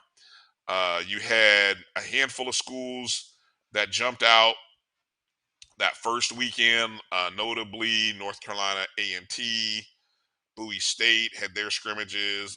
Albany State had theirs on April 1st. Southern too. Southern had theirs on April 1st. This past weekend, Alabama A&M had their spring practice. Alcorn too had theirs on April 1st. Alabama A&M had theirs on the 8th, which was Saturday. Norfolk State had theirs on the 8th. Benedict had theirs on Saturday, which, if you were tuned in to the Black College Sports Network, that we did broadcast that. Jamie Walker was in Columbia, South Carolina to do that. Clark had theirs on Thursday, I believe, according to the calendar that I am looking at. And Lincoln Lions, the Lincoln PA Lions had theirs on the 8th. Now, this weekend, though. You missed one. I believe Tuskegee had theirs on the 1st also. Did they have theirs on the 1st? Okay. Yes. I don't know if they were on your list. Yeah, they were not. Okay, so this weekend is the big weekend. Saturday the 15th, I think this is the most schools that will have in any one weekend.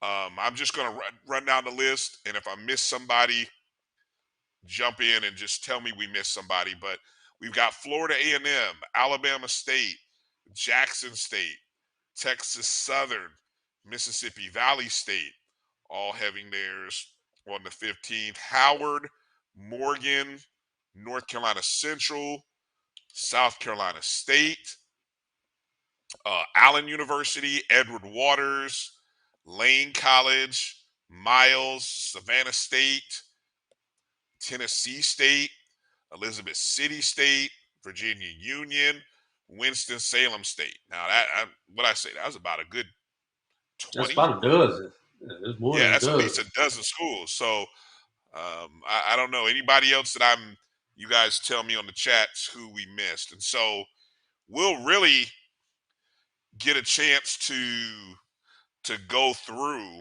and talk about what we've seen. I will say I'm interested to start breaking down, the various stuff that comes out of spring practice. Like one of the news stories that I've seen pumping around is over at Jackson State. The running back, Sevion Wilkerson. He has not been a part of, to my understanding, he has not been a part of spring practices. I think there was commentary that I saw, an interview. I think that I see this on I think I saw this on Ken Clark's YouTube page, the press conference with TC Taylor, that okay, so I'm paraphrasing what TC Taylor said. It sounded like he was saying, or it felt like he was trying to say that Sevion is really trying to decide what he wants to do. And when he decides, that to me felt like he was saying whether he is going to enter the portal or not to portal. That is the question. Portal or not the portal. And when he decides that, we'll welcome him back if he wants to come back to Jackson State.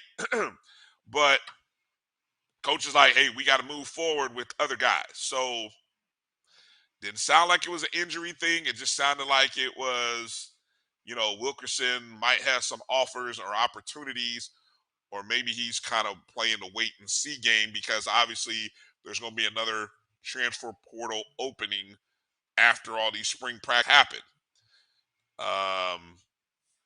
What else did I see interesting? Southern University, apparently, I heard this on Carlos Brown's show. They apparently seem set at quarterback. The name of the young man escapes me, but I think when you go into is it Blood? Spring, That is the name. Yes, the last name. That is the name I heard on the show. I think So it's Harold Blood. yeah, when you do have an itching to come out of spring with a quarterback, and you find one, okay, well that's a good sign. And so we just hope that it's a quarterback that everybody can agree on. I think Alabama A&M is got their quarterback, the young man who quarterbacked for them last year, Langford, I think is his name. He did a pretty good job. I remember watching him against Florida A&M this past year, and I really like his dual threat ability, for lack of a cleaner word. He really seemed like he had a good arm and he could run the ball as well. So maybe a second year in the system will do wonders for him, but he seemed to be pretty good. Mo Carter was out covering that game, so I have to go back and kind of rewatch Mo's coverage of that spring game. Anybody, Drew? I know you had the great line last week. We telling everybody to take a chill, but are you anybody spring practice that you're interested in, eager? I mean, I know you're not a spring football guy. Nobody you might be looking forward to, huh? Nope, shaking your head disapproval. All right, well that that's what's out there, folks. So just to kind of let you marinate on that. Another bit of Spring news. practice is nothing but a showcase to get people to buy a season ticket. Well, and that's what it should be. Or if you look terrible in spring practice, watch your season ticket sales diminish, i.e., not having a quarterback name. Nobody should look bad in spring practice. We've seen some teams look bad in spring practice. Who was the last team? You name them. Well, when you go in looking for a quarterback, and none of your quarterbacks look like they're the one. They look like a bunch of twos. Yeah. That leads people to question: should I buy my tickets for the fall? When you're looking you may have a quarterback. Who is he going to throw the ball to? And the receivers have the dropsies. Should I buy my tickets in the fall?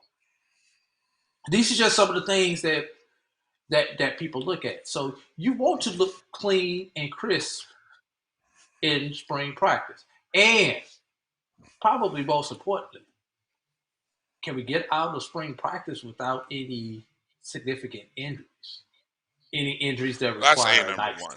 That's number one. Yeah, definitely. Yes. Can you get out? Because the one thing you don't want to lose one of those marquee players for the season during spring practice. Optimism is so important, and hearing. I'm very curious. Those of you who are, who pay attention to your football program during the spring, I'm curious about what the coverage is like for your school, and maybe this is a question that we can kind of put out there and really explore it with our listeners for next week. But how would you rate the coverage? Because I think, and I'm speaking as someone who pays attention to Florida A&M, because that's what we do with our show. We pay attention to Florida A&M.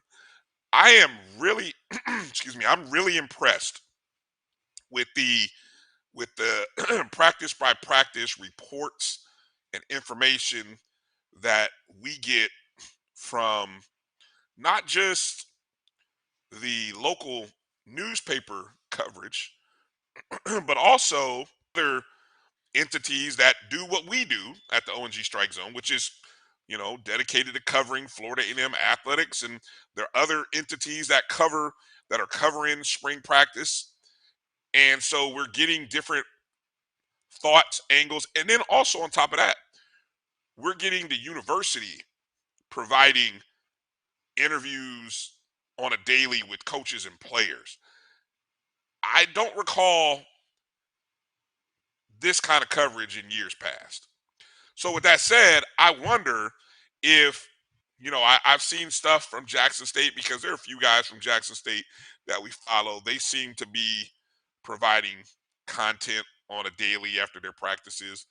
What about other schools? So for those of you at other schools, how would you rate it? I mean, if you were to give it a grade, would you give it an A, B, C? I mean, I'd give FAMU's coverage about an A right now. Really excited. Yeah. You know what the thing is, Brian? Where's the school located? Because if the school is located in a rural area, your coverage is not going to be all that great.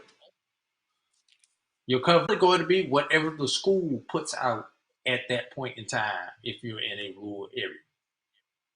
If you are, what advantage does Florida A&M have? They're in a small, medium-sized city with a daily newspaper with multiple local TV channels. Because they're in a small to medium-sized city, you have people who do what we do who are boots on the ground there because they live in that community. So a Florida A&M or a Jackson State or someone along those lines, a Prairie View or a Texas Southern, is going to get a lot more coverage and have a more impressive coverage than a Valley, than an Alcorn, than a Grambling, than a Fort Valley or something along those lines. Because of geography, right? There's a daily newspaper in the Houston area. There's a daily newspaper in Jackson. People still read the newspaper daily, even if they're reading it online. They still read that publication on a daily. The method that we choose to read it is different, but we still read it on a daily. Versus those communities that have a once a week or twice a week newspaper, which is going to decrease their coverage. But let me add or interject. You're talking about local coverage. Yes. There are other entities and ways to provide the fan base with coverage, which is why I'm curious. Outside the university. But even within the university, is the university providing content? Are they providing something after every practice? That's correct. Whether it be post-practice commentary or conversations or interviews, rather. That's something that I noticed that Florida A&M does. That's what I'm curious about. If other schools are doing that, are they making themselves available to that? Whether outside entities come in, whether third parties come in and cover your program, are you presenting your program in a light to your constituents? As you said, your potential season ticket holders. Or boosters or sponsors. Or boosters or sponsors, exactly. So that's what I'm curious about. And yes, I when you were saying it, I'm thinking, okay, you must be thinking, is Tuskegee? What's Tuskegee pumping out? That's the small rural town. Is maybe don't have a lot of staff, but what's an Edward Waters, who's the only collegiate football program in the Jacksonville, Florida market putting it out? That's because they may not have there's probably not a dedicated beat writer from the local Jacksonville paper. Well, I think it's the Florida Times Union. That covers Edward Waters. I could be wrong, but probably not. But I bet you they got somebody with UGA and UF coverage. Well, sure. Yeah. I mean, then that you're starting to creep into what your readers. Now you're starting to get into what your readers watch. Your readers want. Your readers want information, and so Florida A&M, Tallahassee Democrat has always had a beat writer to cover Florida A&M University. And I've known the different people over the years. And so I think what's different now is that the university provides coverage as well. So while we're getting stories from, Gerald Thomas Gerald III, Thomas. shout out Gerald, Yes. doing an outstanding job at the Tallahassee Democrat. But, And thanks for the birthday FAMU, shout out, Gerald. yeah, FAMU is also taking care of their thing. And I know there's, we got people, there are good people. I know Norfolk State has got, somebody there, and Brian Howard, who does a good job. I know Howard's got somebody good there in Derek. Derek White, I think is Derek's last name. Brian. Derek Bryant. Thank you. I don't know why I had White, but Derek. Yeah, I knew first name was right. Curtis Ford over at Grambling. So I know there are people out there providing coverage. I want to hear from the people. I want to know, you guys who are out there consuming this content, are you satisfied? A, B, C, could do better, could do worse, whatever. Let me mention, Drew, for a minute before we get too deep here and before we get ready to go. Some cheerleading national champions, and I saw this come across my feed, I think on Saturday night or Sunday morning, that Texas Southern cheerleading squad won the Cheer Spirit Rally Division National Championship for the 2023 NCAA and NDA College National Championships. So there are several divisions. And when I say several, I'm talking like in the plus 20. There are 20 different divisions. And you've got all of these different categories and different colleges. You've got divisions and all girls, co-ed, cheer, dance routine. I mean, it's a lot. It really is. So,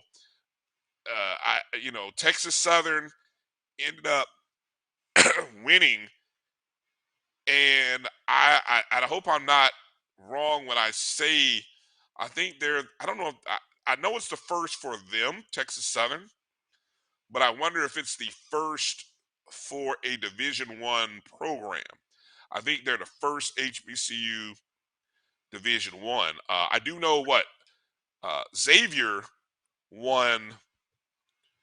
I think on an NAIA level, whether I think it was last year or a couple years ago, where their cheerleading squad won a national championship. But shout out to Texas Southern. Texas Southern. Take a drink. But also, I wanted to make mention of a couple other categories at this same NCAA and NDA College National Championship event, which was held here in Orlando. The intermediate all-girls Division I division, which featured 21 teams competing. North Carolina A&T State finished second. And they finished second, if my score math is correct, by less than 0.2 of a point, like 0.19. They lost to the University of New Hampshire. And right behind A&T was FAMU. FAMU finished third in the all-girls Division I category. Also of note, in the intermediate small co-ed Division I category, which featured 12 teams, Southern University finished third, Jackson State finished fourth. And then one more national champion for you, Drew. Grambling State. This just came out today because I think this happened Sunday, or maybe it happened Monday morning here. Grambling Cheer, they won the co-ed cheer national championship in the National College Classic. So it sounds like, I don't know if that's the I don't know how I don't know how all that breaks down, but congratulations to Texas Southern and Grambling State for winning national championships, and to A&T, FAMU, Southern, Jackson State for being in the top 4 in their respective categories. So I just thought I had to mention that, Drew. I know you're excited about cheerleading. I know how much a big fan of cheerleading you are. Cheerleaders. Cheerleaders, right? Watch out, you dirty old man. Okay, so all right, let me qualify that. Former cheerleaders. Former cheerleaders, Cheer moms. right? Cheer moms. Cheer moms. Oh, okay, there you go. Now you're going in a whole other direction now. Cheer moms. All right. Hey, look, before we wrap up the show, we talked about what sports what do you say? What sports event, team, whatever would we like to see as a documentary? Okay. You want to start, or you want me to start? We're only going to do 3 here. So I've got 3. I don't know how many you were able to come up with. So, well, I start with the one that we talked about in pre-show. Okay. And that was the one. Those who never read it. What did you guys title that article? The one that you and Dr. Cavill wrote together. Dynasty Makers. Dynasty Makers. That should be a documentary. And for those who did not read that article, it's from about, a year ago, maybe? It was after Alabama won the national title, so it was 2 years ago. 2 years ago. And when all the hype was around Nick Saban, and Bryan and Dr. Cavill went and found a bunch of HBCU legendary football coaches who had accomplished the same or more than Nick Saban had accomplished at that point in time as far as national championships.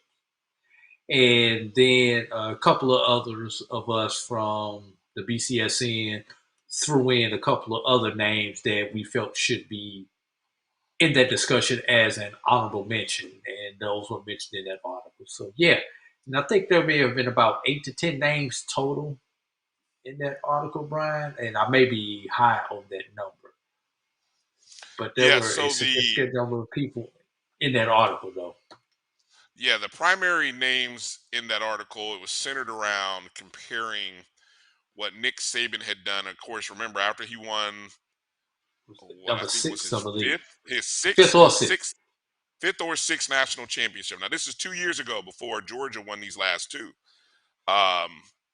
Right? Nick, a lot of talk was coming in about what Nick Saban had done. 6 national titles total, 5 at Alabama, and then what he'd done at Alabama. In the maybe 5 titles in, I don't even think he was full 10 years. And so, sometimes, Drew, I wish I knew, or I could really recall what inspired me to want to go down this path. But I got to thinking, something clicked when I read that, and it just made me feel like, well, wait a minute. As much as we're talking about Nick Saban, I wish somebody talked about Eddie Robinson or Jake Gaither in that same vein, because what those 2 gentlemen did was just as impressive. And that's when I started doing the numbers and digging and finding that there are these 10-year periods. And really, I think that's what it was. It was about a decade period in which Saban, Jake Gaither, I mean, the dominance of FAMU in a decade, and then Grambling had another decade, and then I reached out to Dr. Cavill because, of course, if I'm you start getting into historical stuff. I mean, Doc loves that kind of stuff, and that's when I think we brought in Billy Nix, a Prairie View, and that was an educational exploration for me of learning about Billy Nix and the decade run that he had. Throughout there. Who you contributed to. We also got into The WC talking Gordon. I about. think did we do WC Gordon? I don't know if I think he was WC honorable Gordon was mention. in it. I think Yeah, he was honorable honorable mention because I think sort of the criteria was you had to have a 10-year. I was looking for a 10-year period of Yeah. run. But guys like Pete Richardson Yes. came into the fold. Billy Joe came into the fold. Oh gosh, I feel like I'm missing somebody. But anyway, it's it's called Dynasty Makers. It's on MyBCSN.info, info. You can go there and just do a search Dynasty Makers. But yeah, I think it would be a good historical one of those historical things to look at and just kind of talk about. And I think as we talk about the history, and also I think this was right about the time when the SWAC was at its 100-year mark. So I think that was another thing that was in my head. Unfortunately, due to COVID, the SWAC never really got a chance to do what they wanted to do, which was really honor the 100 years of SWAC football or just SWAC. They never really got to. Just the COVID messed everything up. But I think that's also what was in my head at the time. And you had Florida A&M just joining the conference, but you had Eddie Robinson. So yeah, that's a good one. Mine is sort of. I'll give a similar story that's interesting to me, and it came out of the research that I did about Eddie Robinson. Is the 1978 NCAA Division One AA playoffs and championships. That was the first year, the year in which Florida A&M won. This is almost 40 years ago now, in which Florida A&M won that championship, but they almost didn't because they had to sort of they were in the FAMU was in the stage of moving from Division II to Division One. So then there was also some lawsuits or some legal things that were going on to get FAMU to be considered, because the year before in 1977 FAMU had gone unbeaten and won a Black College National Championship. And so I think the year after is when they're making that transition, leaving the SIAC, moving into Division One. Jackson State had one of the best records that year. They paired four teams. They found four teams. Jackson State was one of the best. Florida A&M was an independent, and somehow they matched up Jackson State and Florida A&M, and it's widely believed. I don't know if you can find a smoking gun to prove it, but it's widely believed by many people within Jackson State and Florida A&M circles that the winner of that game was going to win the national championship because they were far better than the other two teams. But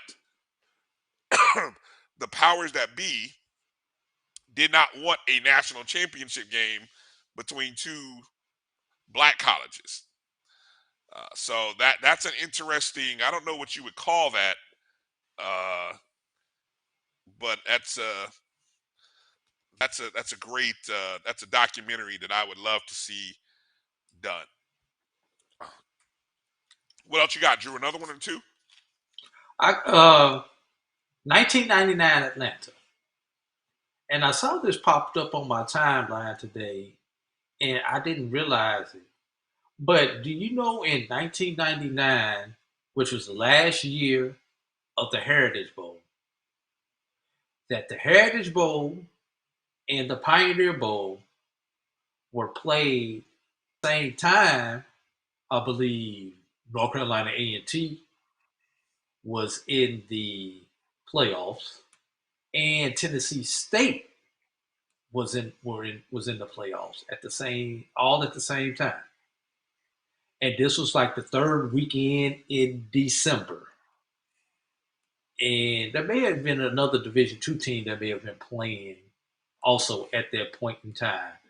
And so not only do you have the unique dynamic of an HBCU football doubleheader at the Georgia Dome, but given how deep we were into the month of December and how many HBCUs were playing ball at that point in time in December, that would have been an interesting day. And what would that have been like in today's? Then you had to make a decision on where you were going to be because you didn't have internet at the level that we have it now. You didn't have phones and all the technology that we have now. You had to make a physical decision where you were going to be, or else you were going to miss it.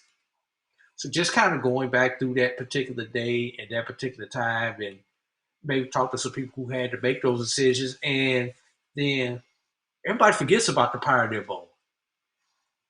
Everybody forgets about kind of intertwined, which really is a part two to that documentary would be going from that to how we got to the Celebration Bowl. So that's a 2A and a 2B right there. Okay. I will go to 2002. And I will talk, and again, this is sort of another Florida A&M themed documentary, but I want to know, I want all the tea spilled as to what happened with Florida A&M's attempt to go to Division One.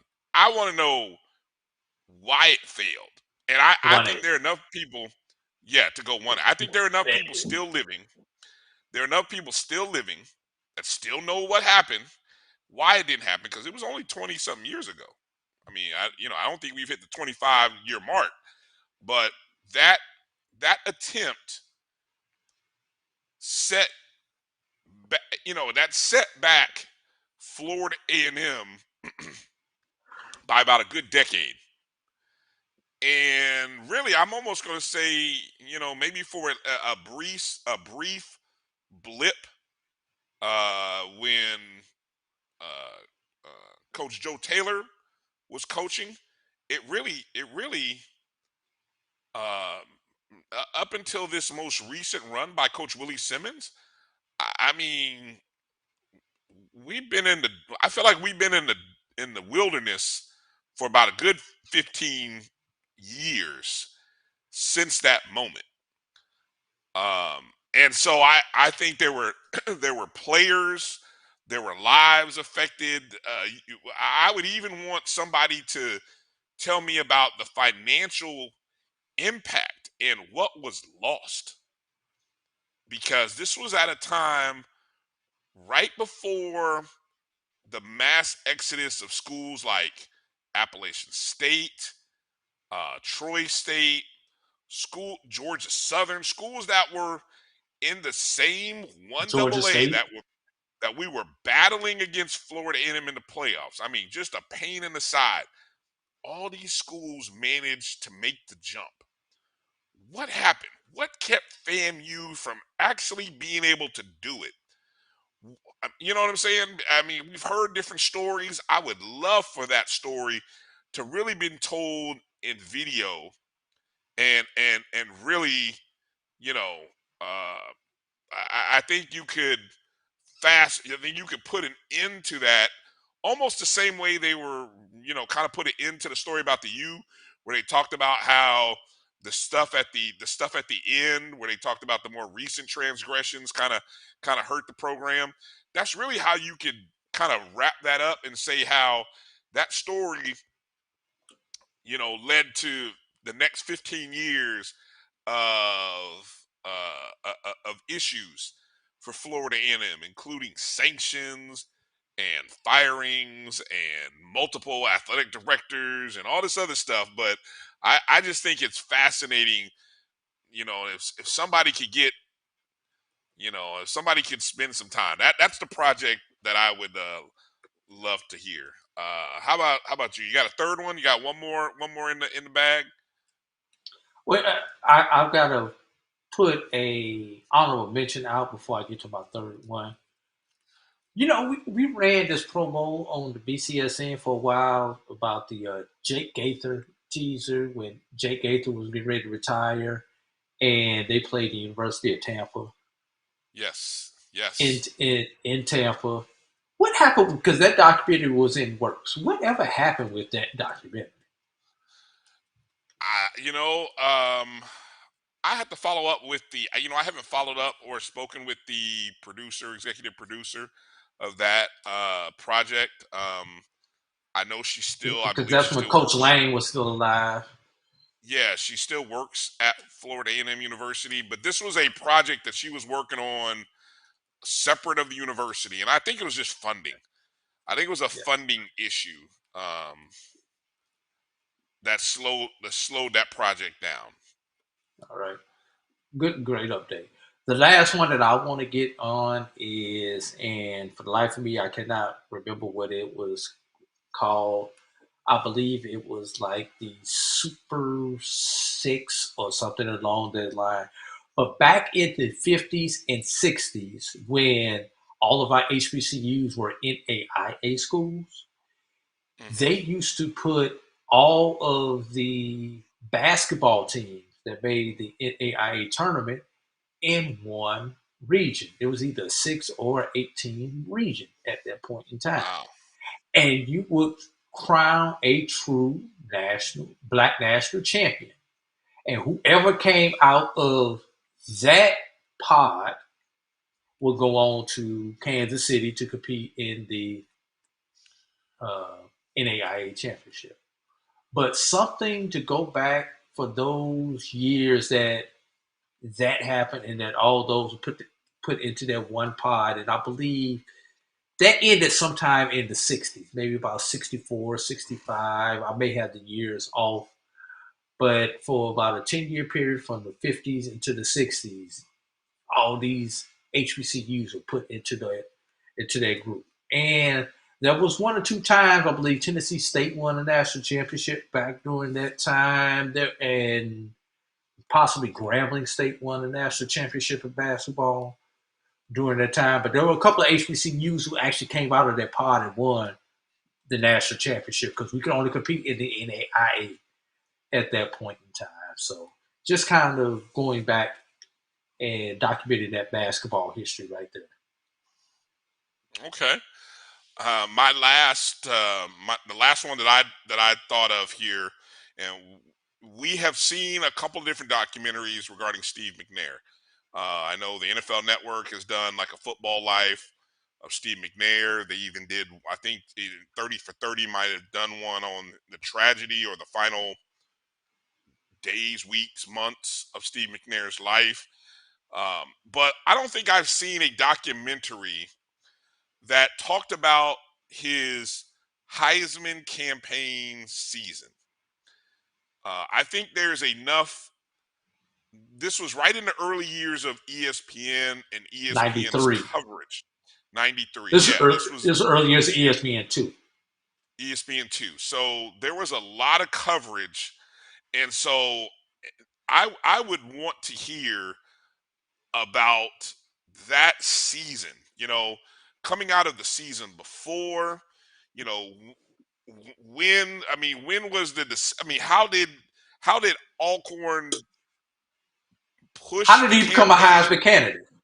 How did he become a candidate? How did they deal with the demand for the tickets, the exposure to television? The game that was aired between I think it was Jackson State and Alcorn.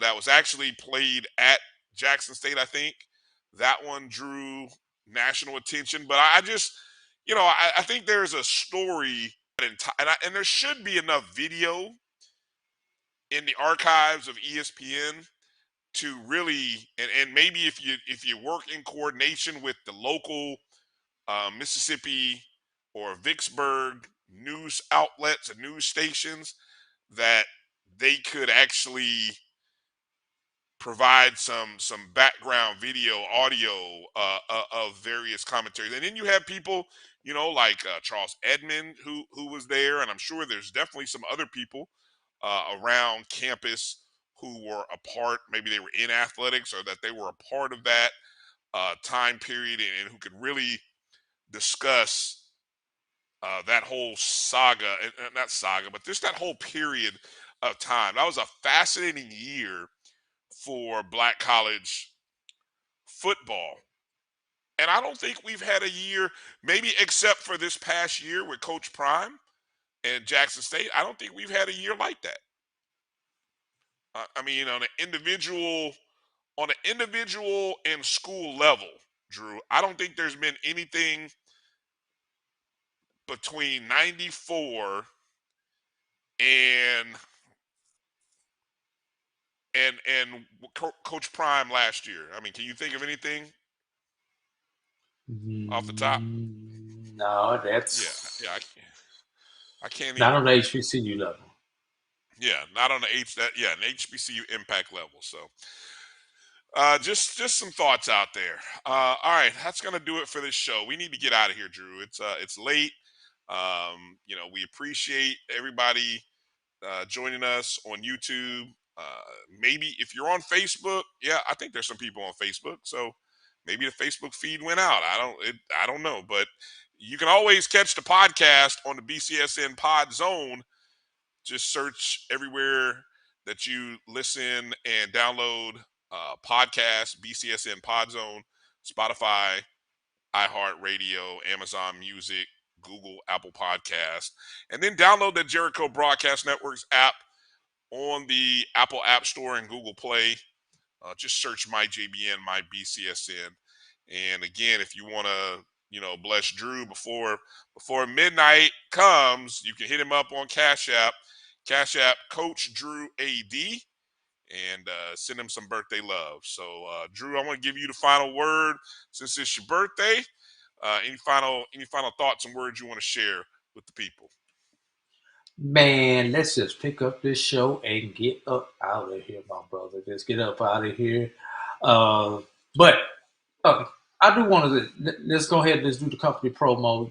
We do have these, I don't have the flyer for it, but we do have special promos for those who are interested in advertising small businesses. We are going to be the home of the SIAC championships. We have ad packages starting as low as $300 per year to advertise your business. So take advantage of these. You get bonus month before the SIAC tournaments, those 3 spring championships, track, softball, and baseball. So if you really want to do something and you're a businessman or woman, or you work for somebody who's interested in advertising with an HBCU market, have them hit us up so that we can get them this once-in-a-lifetime opportunity as we look to provide this great coverage of the SIAC and take this to a brand new level.